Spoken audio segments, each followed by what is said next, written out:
নমস্কার। আজকে একটা খুব ইন্টারেস্টিং কেস অফ আইবিএস নিয়ে আলোচনা করব। আমি doctor Dilip Kumar Haldar from Hahnemannian study circle. IBS বলে আমরা জানি ইরিটেটিং বাউল সিনড্রোম, অর্থাৎ তার যখন তখন পায়খানা পায় এবং যখন তখন তাকে ল্যাট্রিনে যে কোনো জায়গায় খুঁজে দৌড়তে হয়, এরকম একটা পরিস্থিতি।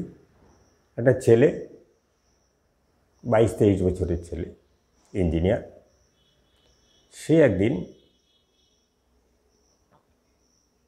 বলছে যে আমার প্রায়ই পেটটা খারাপ হয়, কি করি? বলে কি প্রবলেম কি?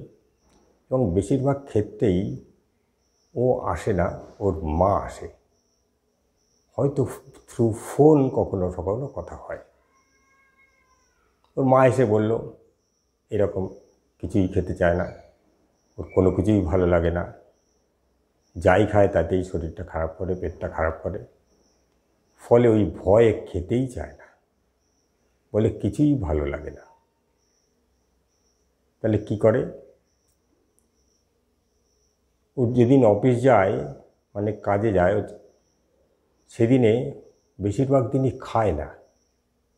খেলে যদি আবার পায়খানা পায়, ট্রেনে বেয়ে গেলে তখন কি করব, কোথায় যাব, ইত্যাদি নানা ঝামেলা, নানা চিন্তা, সবসময় একটা অ্যাংজাইটিতে ভোগে, সবসময় দুশ্চিন্তাগ্রস্তর মধ্যে রয়েছে। এই ছেলেটি কাজ করতো বাইরে যাচ্ছে। ওর বাবার একবার হার্টে সমস্যা দেখা দিল, পেসমেকার বসাতে হবে শুনে চাকরি ছেড়েই চলে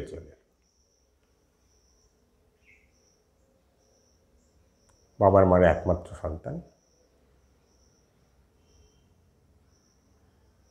এইভাবে চলছে, নানা সমস্যা, খাওয়া দাওয়া প্রায়ই খায় না, এই করতে করতে রোগা হয়ে গেছে, অথচ তার প্রায়ই ল্যাট্রিন যেতে হয়, 2বার 3বার 4বার 5বার, এমনকি 6বার 7বার হয়, এবং কখন হয় তার কোনো নির্দিষ্ট টাইম নেই।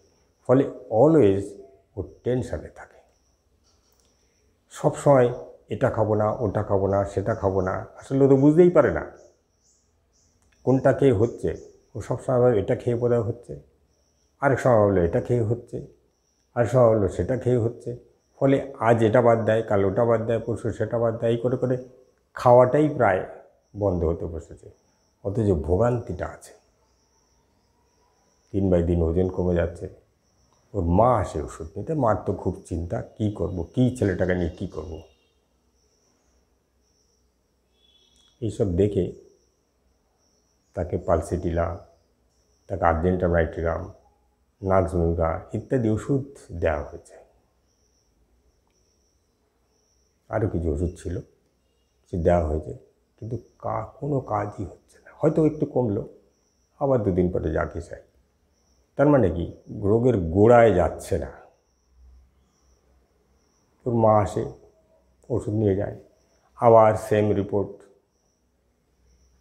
একদিন বলা হলো ছেলেকে একদিন নিয়ে আসুন। মাঝে মাঝে ছেলের সঙ্গে কথা বলতে হলে ফোনে ধরিয়ে দেয়, ফোনে ঠিক হয় না, কথা বলি এরকম একটু ওষুধ দিয়ে দেওয়া হয়, কিন্তু হচ্ছে না। একটু চিন্তায় পড়ে যাওয়া হলো, কী হলো ব্যাপারটা, ছেলেটা এত ভুগছে এই ব্যাপার। তাহলে তো ওর সঙ্গে ডাইরেক্ট কথা বলতে হবে, সিচুয়েশনটা বুঝতে হবে, অবজার্ভ করতে হবে। অনেক দিন বলতে বলতে একদিন মা ফোন করে ছেলেকে নিয়ে এলো। তার সঙ্গে নানা কথা হলো। তাই সে দুশ্চিন্তা থাকে, ট্রেনে ওঠার আগে ভাবে কখন আবার বেগ আসবে, কোন স্টেশনে নামতে পারবো, কোথায় নামলে আবার পরের ট্রেন কী পাবো, অফিসে পৌঁছবো কোথায়, তাই নানা চিন্তায় ও সবসময় মগ্ন থাকে।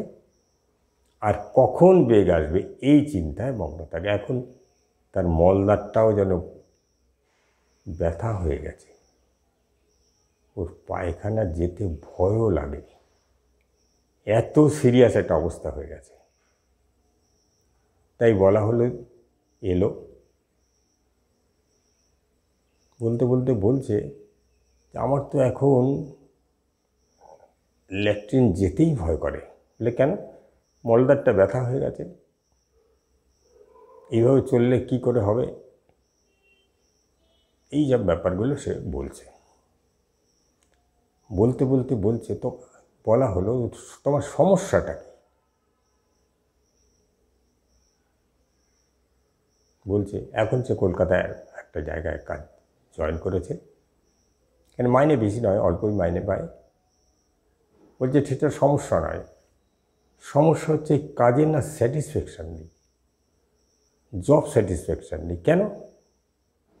এইবার মনে হচ্ছে একটা ডিরেকশান পাওয়া যাচ্ছে, জব স্যাটিসফ্যাকশান নেই। তার মানে এটা কি? তার মানে হচ্ছে ওর জবের জায়গায় কোনো একটা গণ্ডগোল আছে। যে কী আছে, কী আছে সেখানে, কী হচ্ছে?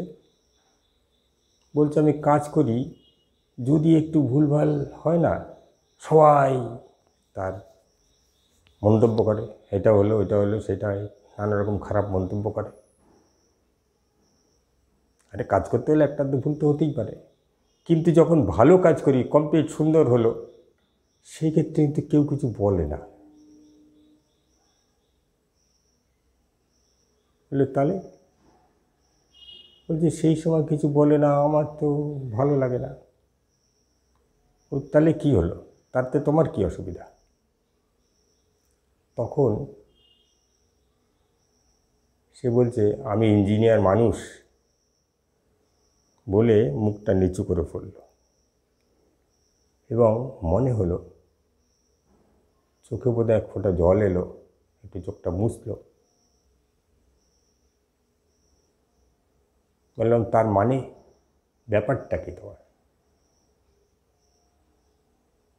ও বলল না, কিন্তু ভাবে বোঝা গেল ও রেসপেক্ট পায় না। এই পরিস্থিতিতে তার ওষুধ নির্বাচন করার জন্য যে অ্যানালিসিস করা হলো, সেটা কি হলো?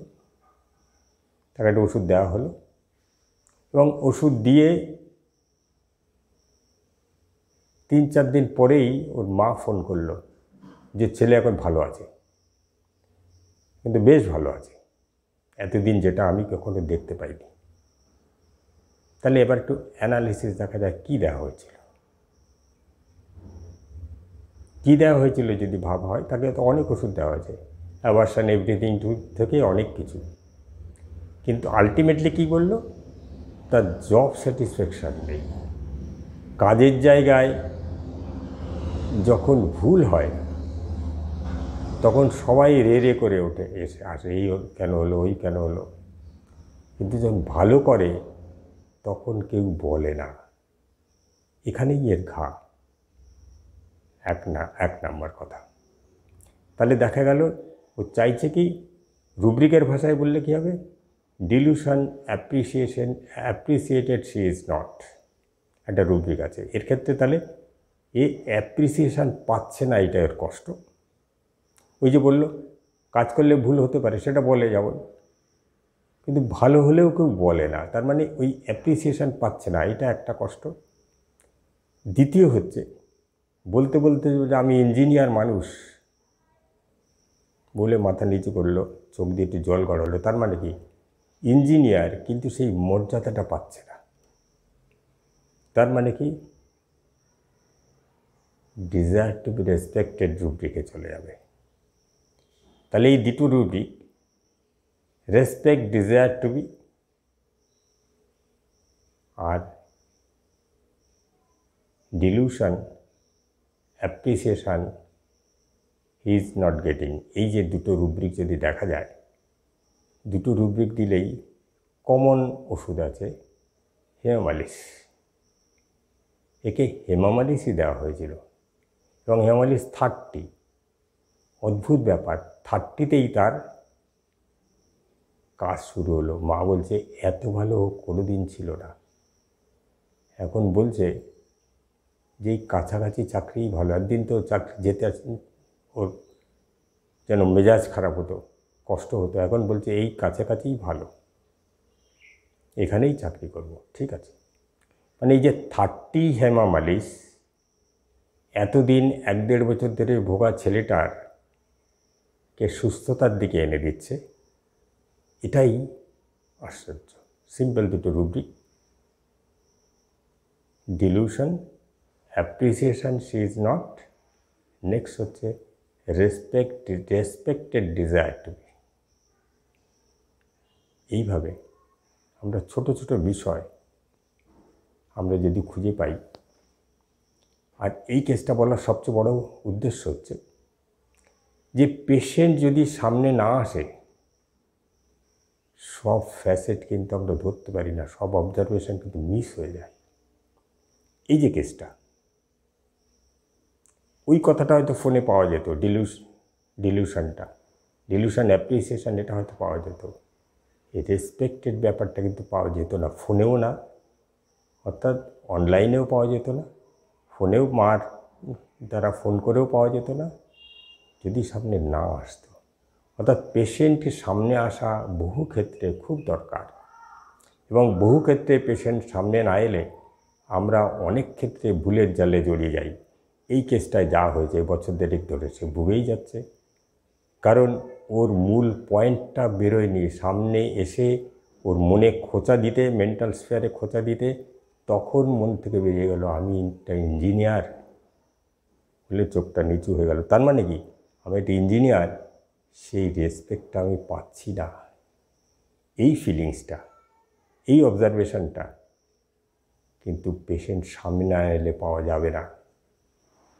তাই সর্বশেষে বলি যে পেশেন্ট সামনে আসা খুব দরকার, বিশেষ করে যেসব ক্ষেত্রে 2-1 দিন 2-4 দিন ওষুধ দেওয়ার পরেও কিছু হবে না, তখন অবশ্যই সেই পেশেন্টকে সামনে ডাকতে হবে, অবশ্যই সেই পেশেন্টকে ভালো করে অবজার্ভ করতে হবে, অবশ্যই সেই পেশেন্টের ইমোশনাল লেভেলে খোঁচা দিয়ে তার সিমটমস বার করার চেষ্টা করতে হবে, তার ফিলিংস বার করার চেষ্টা করতে হবে। এটা না করলে মেন্টাল সিমটমস বার করা যাবে না। আর মেন্টাল সিমটমস না বার করতে পারলে শুধু ফিজিক্যাল সিমটমস দিয়ে ওষুধ এইসব ক্ষেত্রে করা যাবে না, যেটা এই ক্ষেত্রে হয়নি। যদি ফিজিক্যাল সিমটমস দিয়ে হতো তাহলে তো দিন দিয়ে হয়ে যেত, কিন্তু সেটা হয়নি। সেই মেন্টালিটিটা খুঁজে বার করার জন্যই পেশেন্টকে ডাকা এবং তার ইমোশনাল লেভেলে খোঁচা দেওয়া এবং এই প্রকাশ। এভাবেই মেন্টাল সিমটমস বার করে তার বেসিক মেন্টালিটি যদি বার করা যায়, অনেক সময় ট্রিটমেন্টটা ইজি হয়ে যায়, কিওর তাড়াতাড়ি হয়ে যায়। এই বলে শেষ করব। Thank you.